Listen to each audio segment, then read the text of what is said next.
जय श्री कृष्णा। राधे राधे। आज 18 नवंबर 2025 मंगलवार को मार्गशीर्ष में आने वाली मासिक शिवरात्रि का व्रत है। तो व्रत रखने वाले सारे व्रतियों को शिवरात्रि व्रत की हार्दिक शुभकामनाएं। मार्गशीर्ष महीने की मासिक शिवरात्रि को भगवान शिव और माता पार्वती की पूजा करने से भक्तजन को सुख शांति आरोग्य और मनोवांछित फलों की प्राप्ति होती है। कहते हैं कि इस दिन व्रत रखने से अविवाहित कन्याओं को मनचाहा वर और विवाहित महिलाओं को अखंड सौभाग्य का वरदान मिलता है। मान्यता है कि इस दिन शिव पार्वती की पूजा एक साथ करने से जीवन के सभी कष्ट और बाधाएं दूर हो जाती है। मासिक शिवरात्रि का व्रत रखने के लिए सुबह जल्दी उठकर स्नान करें और व्रत का संकल्प लें। फिर शिवलिंग का सबसे पहले जल और फिर पंचामृत से अभिषेक करें। भगवान शिव जी को बिल्वपत्र, धतूरा, भंग, समी के पत्ते, सफ़ेद चंदन, अक्षत, पुष्प आदि अर्पित करें और माता पार्वती की सुहाग की सामग्री, लाल वस्त्र और फूल चढ़ाएं। घी का दीपक जलाकर ओम नमः शिवाय मंत्र का 108 बार जाप करें। फिर शिवरात्रि की व्रत कथा पढ़ें या फिर सुने और फिर शाम को भी प्रदोष काल में शिव जी की पूजा अवश्य करें और फिर दूसरे दिन मासिक शिवरात्रि व्रत का पारण करें। तो सभी व्रतियों के लिए प्रस्तुत है मासिक शिवरात्रि की पावन कथा।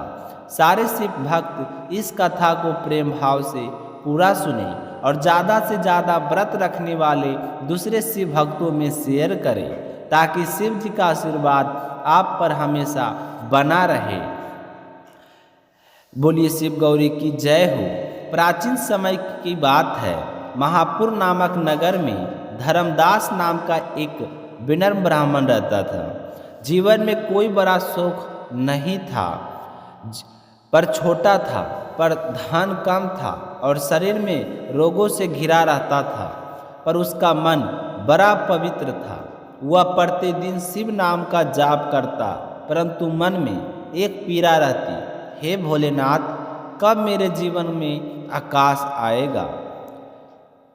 धर्मदास अपनी पत्नी सत्यवती के साथ छोटी सी झोपड़ी में रहता था। सत्यवती अत्यंत धर्मपरायण थी, पर पति की अवस्था देखकर मन ही मन दुखी रहता। एक दिन अमावस्या की रात सत्यवती ने कहा, स्वामी, मैंने सुना है कि मासिक शिवरात्रि का व्रत अत्यंत फलदायी होता है। यदि हम यह व्रत रखें तो शायद शिव जी हमारी परीक्षा समाप्त कर दें। तो धर्मदास पहले तो अपनी कमजोर काया देखकर झिझका, मगर फिर बोला, यदि शिव जी की कृपा चाहिए तो कठिनाई कैसी, मैं व्रत अवश्य रखूँगा। अगले दिन दोनों पति पत्नी ने उपवास रखा। रात में शिवालय पहुँचे और मंदिर में दीपक धीमे धीमे टिमटिमा रहे थे और वातावरण में बिल्वपत्र की सुगंध फैल रही थी। तो धर्मदास ने कमजोर हाथों से जल चढ़ाया और बोला, हे शंकर, आपका दास हूँ, आप कृपया कर दीजिए। जैसे उसने आंखें बंद की, उसे लगा कि सामने नंदी मुस्कुरा रहा है, लेकिन उसने इसे अपनी कल्पना माना और घर लौट आया। उस रात पहली बार उसे गहरी नींद आई। अगले मास की शिवरात्रि पर उसने फिर व्रत रखा। रात में शिवालय पहुंचकर मंत्र जप किया। अचानक उसने देखा कि मंदिर के पीछे एक वृद्ध संत निकल रहे हैं। उनके चेहरे पर तेज, शरीर का भस्म, जटाएं चमक रही थी। तो वे बोले, वत्स, क्या तुम भगवान शंकर की शरण में हो? तो धर्मदास ने सिर झुकाकर कहा, हाँ महाराज, उनका दास हूँ। संत मुस्कुराए, तुम्हारी भक्ति को शिव सुन रहे हैं, चिंता छोड़ो। इतना कहकर संत गायब हो गए। तो धर्मदास समझ गया कि यह कोई साधारण संत नहीं, निश्चित ही महादेव ने संकेत भेजा है। अगली शिवरात्रि आई तो दोनों पति पत्नी ने व्रत किया, पूजा की और घर लौटते समय रास्ते में भारी वर्षा होने लगी। तो धर्मदास एक पुराने पेड़ के नीचे रुका। अचानक उसने देखा एक थका हुआ व्यापारी वर्षा में फंसा था। तो धर्मदास ने उसे आश्रय दिया, पानी दिया और अपनी ओढ़नी पर उस पर डाल दी। तो व्यापारी बोला, बाबा आपने मेरी प्राण रक्षा की है, मैं आपका ऋणी हो गया।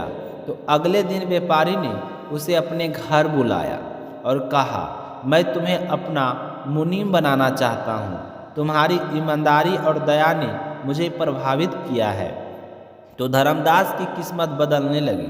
कुछ ही समय में गरीबी दूर हो गई, घर बड़ा हो गया, स्वास्थ्य सुधर गया और मन में स्थिरता आने लगी। अगले महीने चौथी मासिक शिवरात्रि की रात आया। जब धर्मदास शिवालय में जल चढ़ा रहा था तो अचानक तीव्र प्रकाश हुआ और महादेव स्वयं प्रकट हुए। नीलकंठ जटाओं में गंगा, तीसरा नेत्र चमकता हुआ। शिव बोले, वत्स धर्मदास, बहुत लोग धन मांगते हैं, शक्ति मांगते हैं, पर तुमने केवल मेरा प्रेम मांगा। तुम्हारी भक्ति ने मुझे प्रसन्न किया है। तुम जो चाहो वरदान मांगो। तो धर्मदास के आंसू बहने लगे। भोलेनाथ, यदि देना ही है तो इतना दीजिए कि मैं सदैव दूसरों की सहायता कर सकूं। तो महादेव प्रसन्न हुए। उनसे कहा, तुम्हारे घर कभी धन की कमी नहीं होगी और जहाँ जहाँ तुम जाओगे वहाँ मेरा आशीर्वाद पहले पहुँचेगा। इतना कहकर शिवलिंग से प्रकाश गायब हो गया।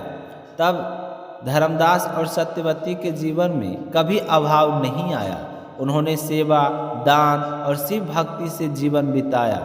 तो जो भी भक्त मासिक शिवरात्रि का व्रत करता है उसके दुख नष्ट होते हैं, घर में शांति और समृद्धि आती है, कर्ज, रोग और संकट दूर होते हैं और जीवन में शिव की सौम्यता और कृपा स्थायी रहती है। भोलेनाथ कहते हैं, मासिक शिवरात्रि वह रात्रि है जब मैं अपने भक्तों के कानों में उनकी मनोकामनाएं पूरी करने का वचन देता हूँ। इस व्रत का फल अनंत है। सच्चे मन, प्रेम और भक्ति से किया गया व्रत शिव को अवश्य प्रिय होता है। तो कमेंट में आप लोग ओम नमः शिवाय, हर हर महादेव जरूर लिखें। तो ये थी मासिक शिवरात्रि व्रत कथा से जुड़ा हुआ। अगर आपने अभी तक शिला भक्ति चैनल को सब्सक्राइब नहीं किए हैं तो चैनल को सब्सक्राइब कर शिला भक्ति का चैनल का परिवार को आगे जरूर बढ़ाइए। मिलते हैं अगली कथा के साथ। तब तक के लिए बोलिए शिव शंकर भोलेनाथ की जय हो।